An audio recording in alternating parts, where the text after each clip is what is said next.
China, the Qing Dynasty. 1800 started the decline of the Qing Dynasty. The nation suffered from pressure from the West, internal conflict, political corruption, peasant unrest, incompetence, rapid growth in population, and shortages of food. In 1800, Europeans began contact with China. Merchants were restrained to small trade outlets like on Hanzhou and Canton.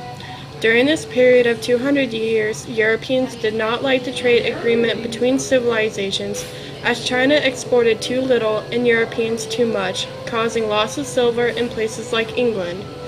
China traded silk, tea, and porcelain with nations such as England, who in return were placed in debt from buying too much tea. These failed negotiations and an imbalance of trade led to the start of the opium trade between Great Britain and China. The East India British Trading Company soon earned their money back as the Chinese became addicted to the opium and bought the drug. In China, opium trade was made illegal as the Chinese government pleaded with the British government on moral grounds to cease the trafficking. On the grounds of the British government's refusal, China blockaded the Hanzhou port in order to force traders to surrender their force of opium once at port. At the time, the British ship fleet was strong and sent warships up the Yangtze River. The fleet destroyed coastal and river forts along the way to Nanjing, where the Qing Dynasty surrendered in order to make peace. It was out of this event that the Treaty of Nanjing 1842 was created. In it, China agreed to open 5 coastal ports to the British, limit the tax on British goods, and pay for all the costs of the recent battling. China also passed over Hong Kong in reconciliation. The one thing not addressed in the treaty, however, was the disputed opium trade. Over the treaty, Europeans lived in their own little sections, governed by their European laws, and other foreigners were granted the same special privileges as the English. In conclusion, the Opium War marked the beginning of Western influence in China. In 1850, the Chinese government failed from the force of internal conflict. That year, 1850 through 1864, also marked the period of the Taiping Rebellion. It was a peasant-led revolt that was headed by a man known as Hong Ziyuquan, a Christian convert. Hong was convinced that God gave him the mission to destroy the Qing Dynasty. Joined by the lower class, Hong captured Yangon and declared a new dynasty called the Heavenly Kingdom of Great Peace. This kingdom called for social reform, including giving land to peasants and equal rights for all.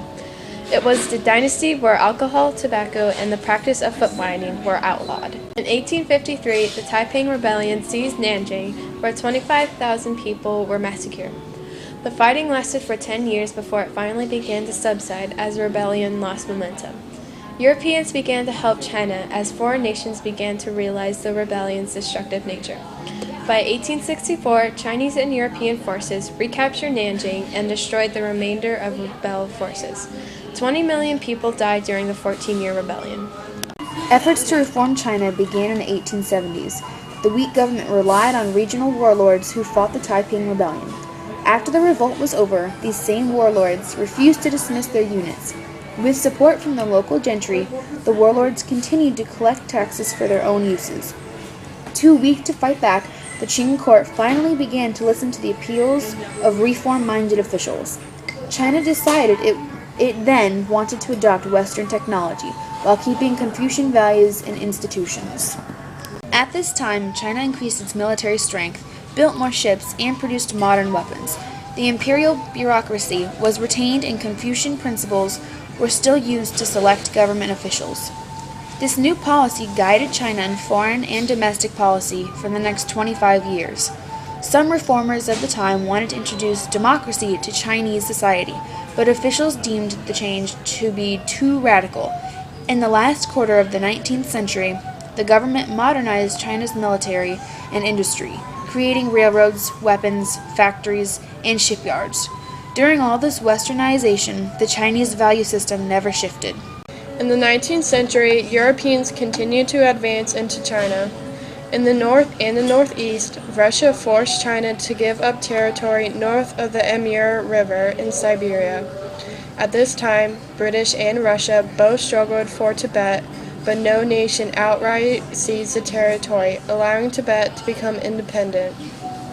In the heartland of China, Europeans began creating spheres of influence. Britain, France, Germany, Russia, and China were some of the nations to establish these spheres. Warlords of the Taiping Rebellion began to negotiate with foreign nations.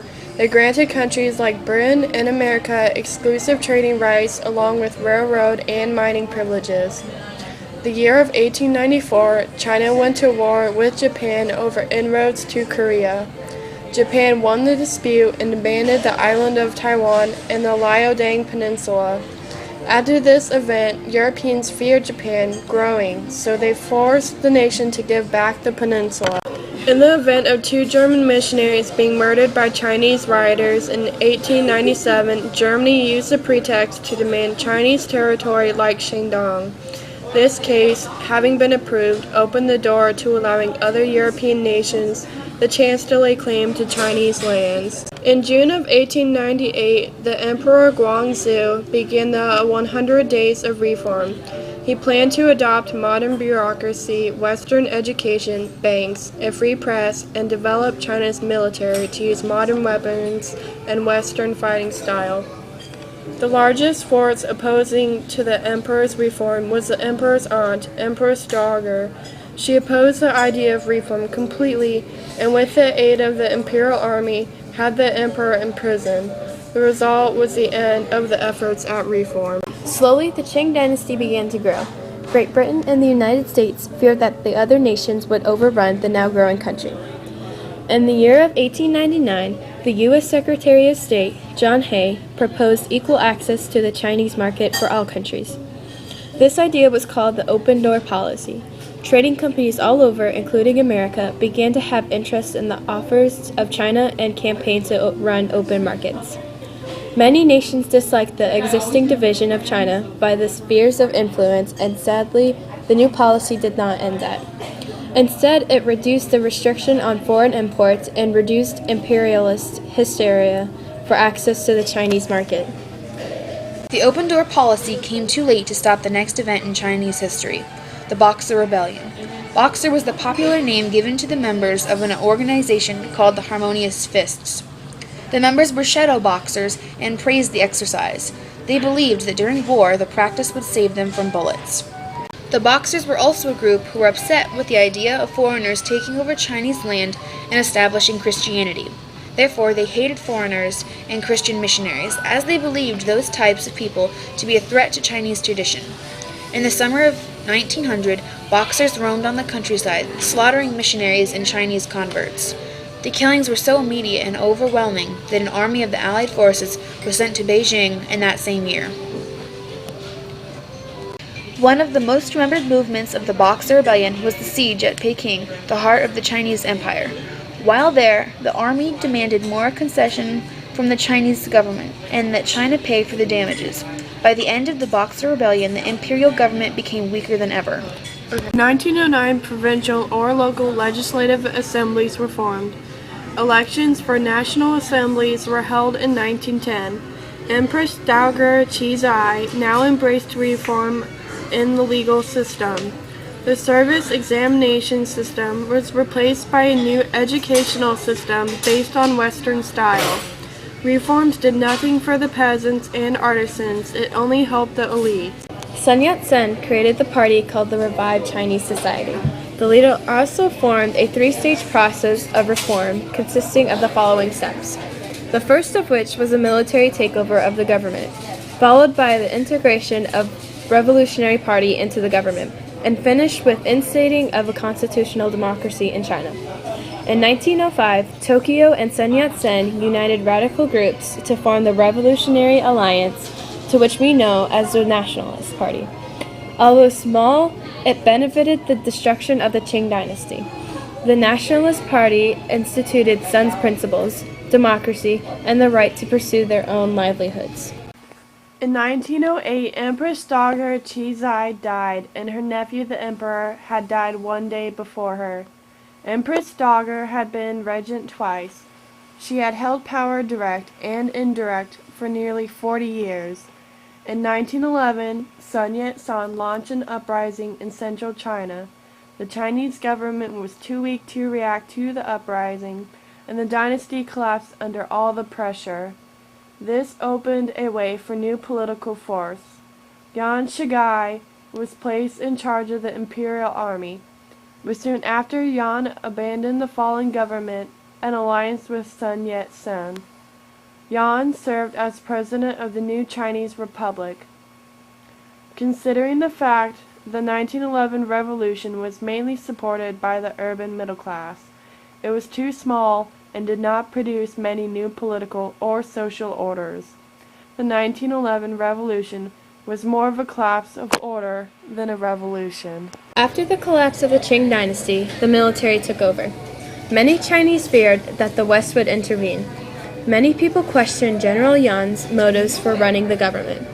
Yuan tried to institute traditional manners in the new imperial dynasty. He was hated by traditionalists for being disloyal to the government, considering the fact that he abandoned them. Yuan's ideas of military dictatorship were clashing with Sun Yat-sen's view on democracy. Yuan dissolved the new parliament and the rebellion was relaunched. The rebellion failed and Sun Yat-sen fled to Japan. Yuan ended up dying in 1916 and China slipped into a civil war between the military warlords. In the 1800s, European traders moved to China in great numbers. The industry and trade was growing especially large in cities. Faster and more reliable transportation, along with a better system of banking and money, created the foundation for a money economy. New crops brought from abroad increased food production and population growth. The West brought three major effects. The first was modern transportation and communication. The second was an increase in exports, and the third was that the Chinese market was brought to the 19th century world economy. China's local industries were largely destroyed. Many profits went to foreign countries rather than back into China's own economy.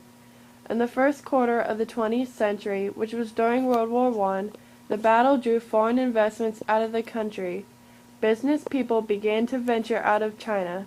Shanghai, Wuhan, Tianjin, and Guangzhou became major industrial and commercial centers with a growing middle class and industrial working class. In the 1800s, most of China's population consisted of farmers, whose life was governed by the harvest cycle. Women remained in the fields or worked at home. Children of the time were obedient to their parents, and the wives were obedient to their husbands. The change of culture was found in most cities, where the educated and the wealthy was visibly affected by the growing Western influence. Confucian ideals began to decrease in the nation's ideals, and radical reformers wanted to eliminate the traditional culture. The first change of which came in the 19th century. Intellectuals introduced Western books, music, paintings, and ideas, so by the first quarter of the 20th century, China was filled with Western culture. Western literature and art became popular among the urban middle class. During this revolutionary period, traditional culture remained popular with conservative people who mostly lived in rural areas. Most creative artists of the area followed foreign ideas like Western novels and short stories. Chinese novels after World War I were about Chinese subjects but reflected Western technology. Ba Jin, a famous Chinese author, was one of China's foremost writers in the area of literature. Joined by the lower class, Han captured Yangon and